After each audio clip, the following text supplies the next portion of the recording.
akan menjelaskan tentang definisi dari agama. Nah, saya ambil ini dari Wikipedia, yaitu agama adalah sebuah koleksi terorganisir dari kepercayaan, sistem budaya, dan pandangan dunia yang menghubungkan manusia dengan tatanan atau perintah dari kehidupan. Banyak agama memiliki narasi, simbol, dan sejarah suci yang dimaksudkan untuk menjelaskan makna hidup atau menjelaskan asal-usul kehidupan atau alam semesta. Dari keyakinan mereka tentang kosmos dan sifat manusia, orang memperoleh moralitas, etika, hukum agama, dan atau gaya hidup yang disukai. Menurut beberapa pemikiran, terdapat 4.200 agama yang ada di dunia ini. Banyak agama yang mungkin telah mengorganisir perilaku. Kemudian definisi tentang apa yang merupakan kepatuhan atau keanggotaan, tempat-tempat suci, dan kitab suci. Nah, praktik agama juga dapat mencakup ritual, khotbah, peringatan, atau pujian Tuhan, dan lain-lain. Dewa-dewi, pengorbanan, festival, pesta, dance, inisiasi, jasa penguburan, layanan pernikahan, meditasi, doa, musik, seni tari, masyarakat, layanan, atau aspek lain yang dari kebudayaan manusia. Agama juga mungkin mengandung mitologi. Nah, jadi agama itu sebenarnya mengatur segala aspek dalam kehidupan dunia ini. Tidak hanya dari spiritualitas, tapi juga dari hal-hal yang berhubungan dengan kehidupan yang ada di dunia ini. Nah, setiap manusia pasti merasa bahwa mereka itu makhluk yang terbatas. Kesadaran dan pengakuan akan keterbatasannya itu yang menjadikannya yakin bahwa ada suatu sumber yang mana luar biasa atau lebih absolut dari dirinya. Nah, sesuatu yang luar biasa itu tentu berasal dari sumber yang luar biasa juga. Nah, dari keyakinan inilah manusia itu pasti merasa ada yang mengaturnya, ada yang menulis takdir, memperoleh rezeki, jodoh, kematian, kehidupan, dan lain-lain. Nah, dari kepercayaan inilah manusia itu pasti merasa butuh akan kekuatan absolut tersebut. Nah, kekuatan ini dapat dimengerti jika seseorang telah memiliki agama, karena dalam agama telah dijelaskan secara rinci tentang kekuatan absolut yang mana setiap agama memiliki nama-nama yang berbeda. Dalam Islam mereka memiliki Allah.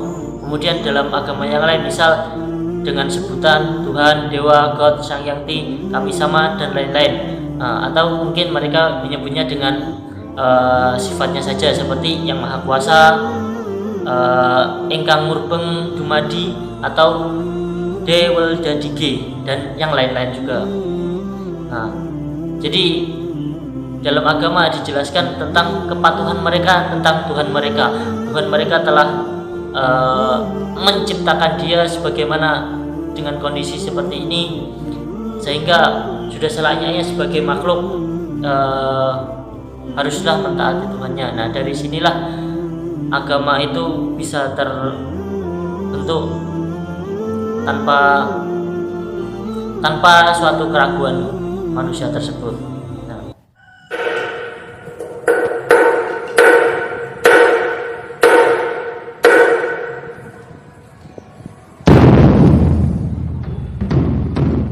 Sekarang saya akan mendefinisikan tentang apa itu pengertian dari budaya. Budaya itu apa? Budaya adalah budaya atau kebudayaan berasal dari bahasa Sanskerta, yaitu budaya, yang merupakan bentuk jamak dari budi atau budia atau akal. Nah, diartikan sebagai hal-hal yang berkaitan dengan budi dan akal manusia. Bentuk lain dari kata budaya adalah kultur, yang berasal dari bahasa Inggris, yaitu culture, dan bahasa Latin cultura. Nah, budaya yaitu suatu cara hidup yang berkembang dan dimiliki bersama oleh sebuah kelompok orang dan diwariskan dari generasi ke generasi. Budaya terbentuk dari banyak unsur yang rumit, termasuk sistem agama dan politik, adat istiadat, bahasa, perkakas, pakaian, bangunan, dan budaya itu sesuatu yang diturunkan oleh nenek moyang mereka. Nah, yang mana bentuknya masih berubah-ubah menurut dengan perubahan dari generasinya. Misal dalam di Indonesia saja, dulu ketika zaman kerajaan mereka memiliki budaya seperti itu. Kemudian ketika telah masuk para wali ke Indonesia, para wali ini membawa perubahan yang baru, sehingga misal di tanah Jawa ini memiliki kebudayaan yang berbeda, tapi masih mungkin mirip dengan kebudayaan di masa lalu. Nah, kemudian sebagaimana juga budaya merupakan bagian yang tak terpisahkan dari diri manusia. Karena apa? Karena manusia itu cenderung hidup berkelompok, sehingga mereka memiliki aturan-aturan budaya adat yang ada di kelompok tersebut. Budaya adalah suatu pola hidup menyeluruh. Budaya bersifat kompleks, abstrak, dan luas. Banyak aspek budaya turut menentukan perilaku komunikatif. Unsur-unsur budaya, sosial budaya ini tersebar dan memiliki banyak kegiatan sosial. Jadi budaya itu lebih kepada perilaku manusia, perilaku seseorang dalam masyarakat. Misal seperti kehidupan mereka ketika di masyarakat itu, sebagaimana adat istiadat yang berlaku di sana.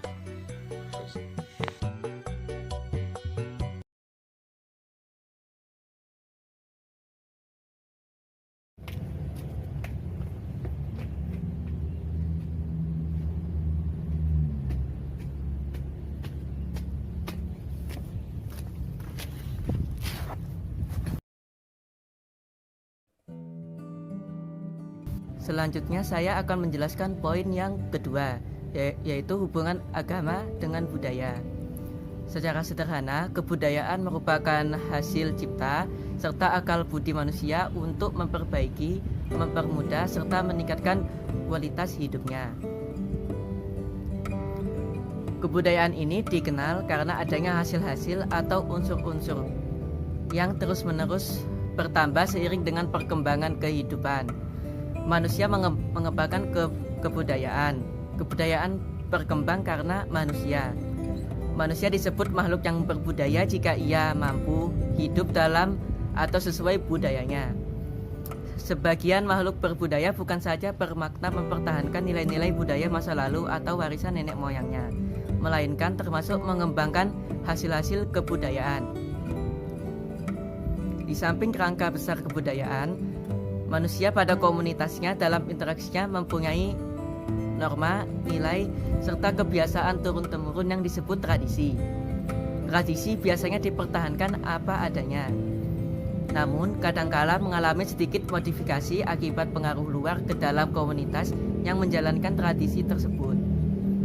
Misalnya, pengaruh agama-agama ke dalam komunitas budaya dan tradisi tertentu. Banyak unsur-unsur kebudayaan, misalnya puisi, bahasa, nyanyian, tarian, seni lukis dan ukir, diisi dengan formula keagamaan, sehingga menghasilkan paduan atau sinkretis antara agama dan kebudayaan. Kebudayaan dan berbudaya sesuai dengan pengertiannya tidak akan pernah berubah. Yang mengalami perubahan dan perkembangan adalah hasil-hasil atau unsur-unsur kebudayaan. Namun, ada kecenderungan dalam masyarakat yang memahami bahwa hasil-hasil dan unsur-unsur budaya dapat berdampak pada perubahan kebudayaan. Kecenderungan tersebut menghasilkan dikotomi hubungan antara iman agama dan kebudayaan. Dikotomi tersebut memunculkan konfrontasi, bukan hubungan saling mengisi dan membangun antara agama dan praktek budaya, karena dianggap syarat dengan spiritisme, dinamisme, animisme, dan totemisme. Akibatnya, ada beberapa sikap hubungan antara agama dengan kebudayaan, yaitu yang pertama adalah sikap radikal. Dalam sikap radikal ini, agama menentang kebudayaan. Ini merupakan sikap radikal dan eksklusif, menekankan pertentangan antara agama dan kebudayaan. Menurut pandangan ini, semua sikon masyarakat berlawanan dengan keinginan dan kehendak agama. Oleh sebab itu, manusia harus memilih antara agama atau dan kebudayaan. Karena seseorang tidak dapat mengabdi kepada dua tuan. Dengan demikian, semua praktek dalam unsur-unsur kebudayaan harus ditolak ketika menjadi umat beragama. Lalu pandangan yang kedua adalah sikap akomodasi. Dalam sikap akomodasi ini, agama milik kebudayaan. Sikap ini menunjukkan keselarasan antara agama dengan kebudayaan. Lalu pandangan yang ketiga adalah sikap perpaduan. Agama di atas kebudayaan. Sikap ini menunjukkan adanya suatu keterikatan antara agama dan kebudayaan. Hidup dan kehidupan manusia harus terarah pada tujuan ilahi dan insani. Manusia harus mempunyai dua tujuan sekaligus. Lalu yang keempat adalah sikap pembaharuan, yaitu agama memperbaharui kebudayaan. Sikap ini menunjukkan bahwa agama harus memperbaharui masyarakat dan segala sesuatu yang bertalian di dalamnya. Hal itu bukan bermakna memperbaiki dan membuat pengertian kebudayaan yang baru, melainkan memperbaharui hasil kebudayaan. Oleh sebab itu, jika umat beragama mau mempraktikkan unsur-unsur budaya, maka perlu memperbaikinya agar tidak bertentangan dengan ajaran-ajaran agama. Karena perkembangan dan kemajuan masyarakat, maka setiap saat muncul hasil-hasil kebudayaan yang baru. Oleh sebab itu, upaya pembaharuan kebudayaan harus terus-menerus dilakukan. Dalam arti, jika masyarakat lokal mendapat pengaruh hasil kebudayaan dari luar komunitas sosiokulturnya, maka mereka wajib melakukan pembaharuan agar dapat diterima, cocok, dan tepat ketika menggunakannya. Jadi, karena adanya aneka ragam bentuk hubungan agama dan kebudayaan tersebut, maka solusi terbaik adalah perlu pertimbangan pengambilan keputusan yang etis teologi sesuai dengan ajaran agama, dan untuk mencapai hal tersebut tidaklah mudah. Sekian. Selanjutnya presentasi akan dilanjutkan oleh teman saya.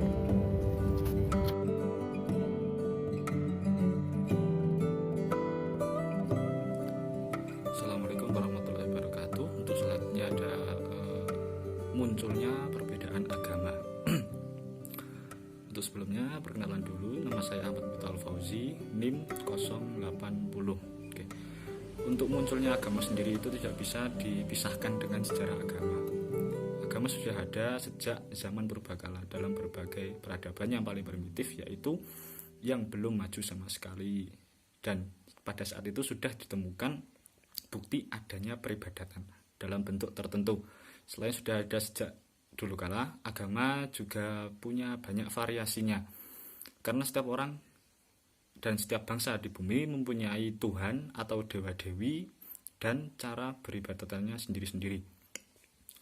Terus selanjutnya, faktor-faktor munculnya agama disebabkan oleh salah satunya ada geografis, antropologi, dan juga moral manusia itu sendiri. Seperti contoh, agama orang yang berada di kutub utara, khususnya suku Eskimo, itu berbeda dengan agama orang yang ada di Kalimantan, seperti orang-orang yang zaman dahulu pemburu kepala manusia.